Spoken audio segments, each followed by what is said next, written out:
We want to play with you, visit with you about anything that matters to you. We're going to help you get the wobble out of whatever you got the wobble in. And we want to show you how easy it is to really be wobble free, and how once you are consistently tending to that, do you know, this really is an important thing to know, when you sleep at night, your momentum subsides, it stops. When you are not consciously focused with your thinking mechanism while you are asleep, your momentum stops. It's like pushing the reset button. When you wake up, for just a brief moment, you are wobble free until you remember who you were mad at yesterday and start beating the drum of it again. Or you remember the things you don't want to do, or you remember how unworthy you feel or how bad life has been to you. But when you first awaken in the morning, that's your best opportunity. It's why we teach meditation too.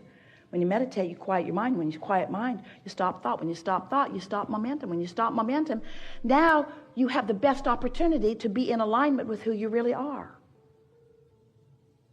Alignment is like a cork bobbing on the surface of the water. You can hold it under the water. That's what resistance is.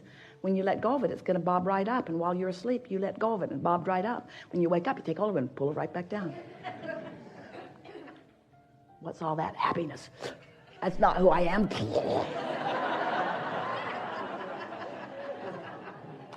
I really want to feel good. I want to feel good like that sunshiny person over there. I'm going to live happily ever after. Not. What do you want to talk about? A lot of trouble in this room. We're going to have a really good day. So now you know everything we know. Now you know everything about the laws of the universe that are important for you to know. Now you know everything about your guidance system. So now the only thing that's left for you are two important things. First, you have to accept that your emotions are your wobble indicator. They are your resistance or your allowing indicator. They are your on the path or off your path indicator. They are the being true to you or not being true to you indicator. That's what your emotions are. That's first and most important that you have to know. You have to accept it. You have to remember it. You have to believe it. You have to know that. And second, you have to care about how you feel. You have to be unwilling to put up with early wobbles because they're going to get more. And what happens is, oh, that doesn't bother me that much. Oh, that's all right. I don't feel any really strong pain about that. I can stand that. Yeah, it's been going on a long time, but I'm strong. I can take care of myself. It's all right. I'll be all right. And everybody lives like that and so on. But as it gets bigger and bigger, then you start joining chat rooms about it. Then you start going to those meetings with other people that are leaving that same sort of dysfunction. Then you start drinking things and shooting things and ingesting things in order to numb the discord. In other words, what are you drinking? Wobble-free juice. Really? Wobble-free juice? Well, no, it just covers up the wobble. It makes me unaware of the wobble. It makes me unaware of the wobble. Well, does it help? Well, at first.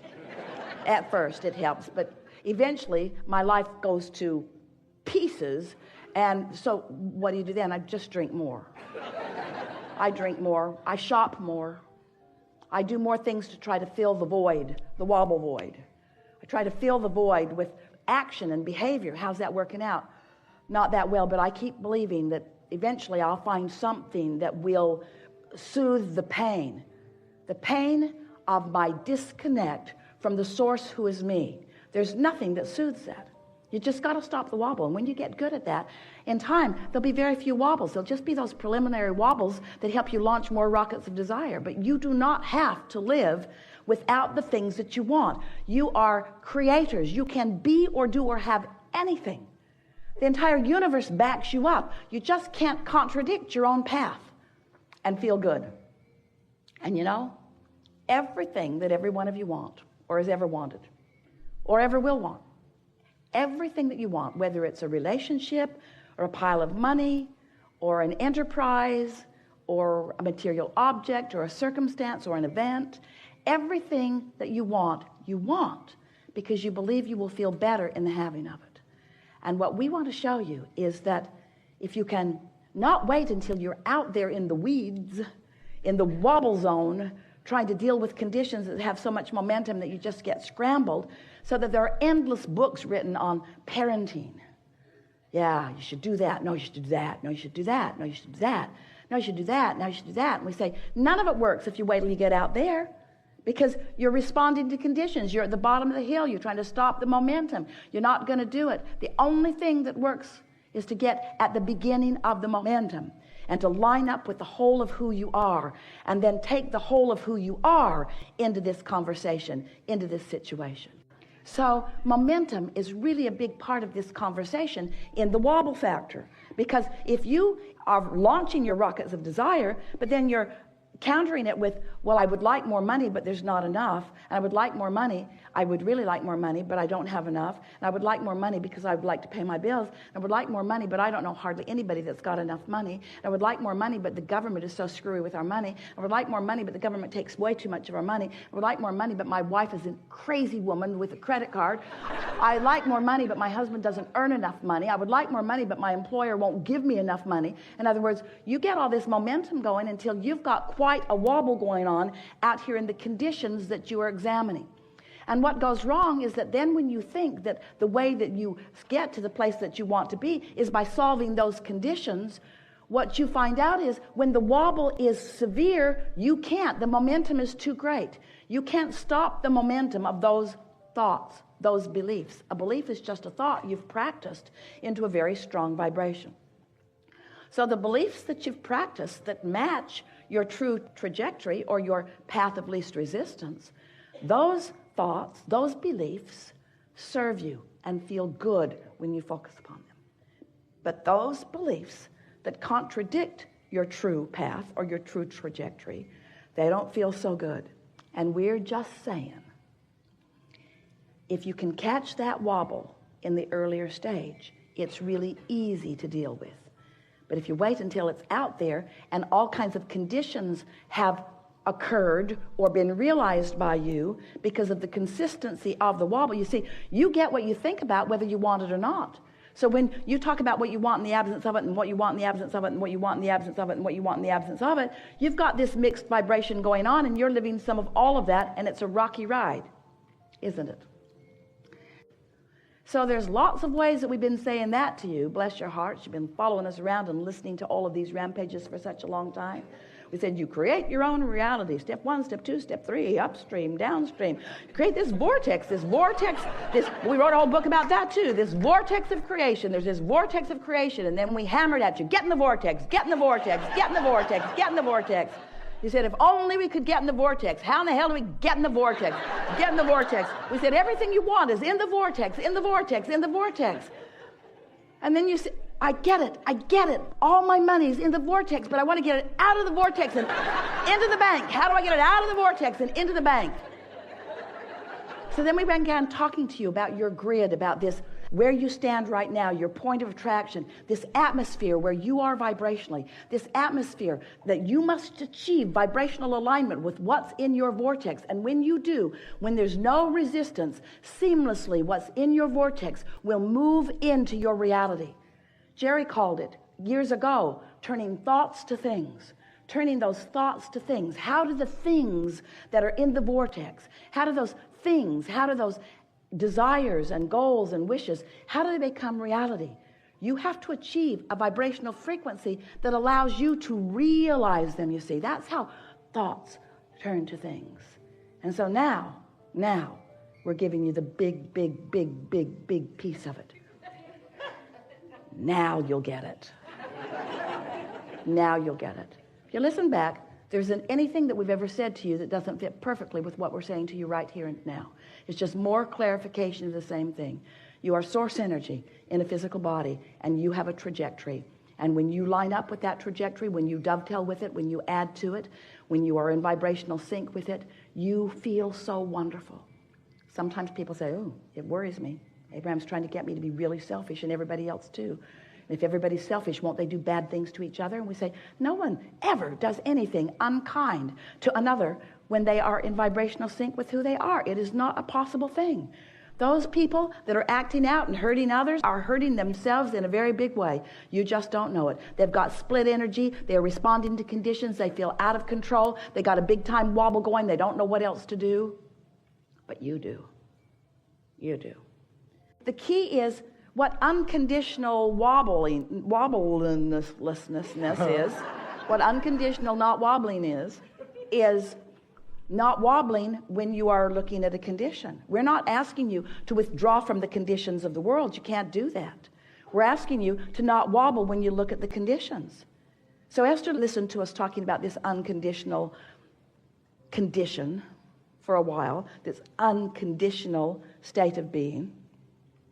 And one day, after she'd been doing some morning writing and she was feeling really good, and she looked out over her pool in Texas and she fixated on these beautiful cranes that had been sculpted by a really wonderful artist, and they look like two cranes standing there. They are so realistic.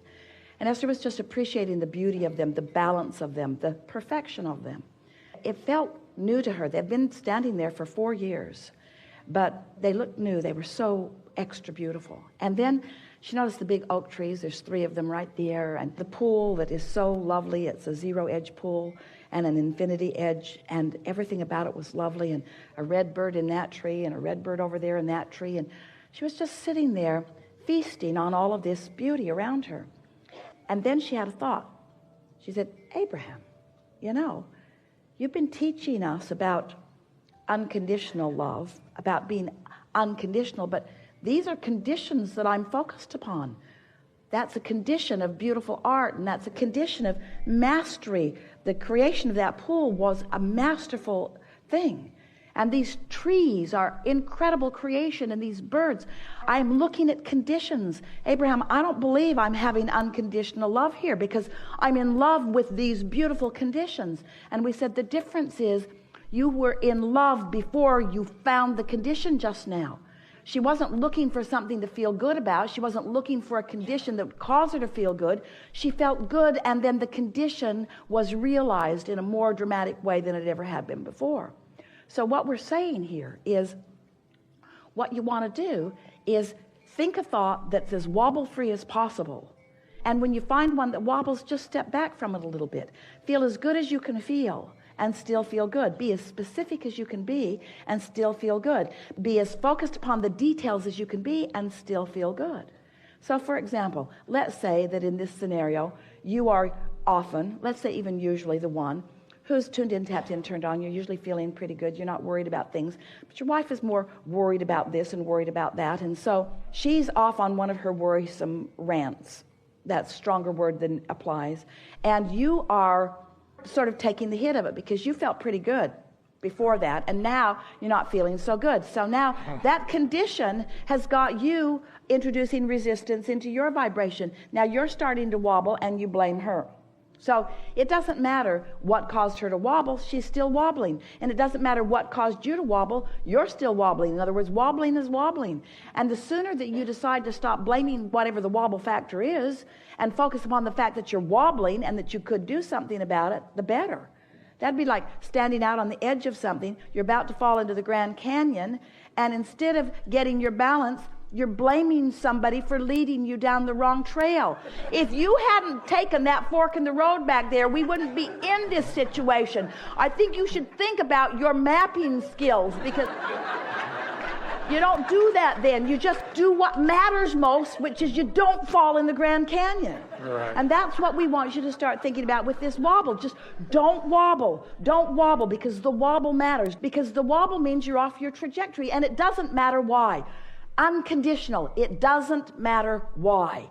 Because if it matters why, you're just going to wobble more. Because you can't focus upon the reason for the wobble without the wobble getting greater. Ooh, don't you love knowing that? Oh, yeah.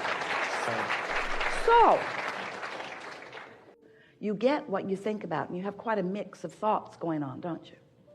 When you focus upon something and you don't contradict it with a countering thought, that thought has more power because it's purer. Resistance is what slows things down. You know that just from the physics that you know in your time-space reality. An airplane flying through the sky at 30,000 feet, 500 miles an hour or so, still has some resistance. The air has resistance. The astronauts have felt the experience of moving out of the atmosphere where the gravitational pull is different and there is less resistance.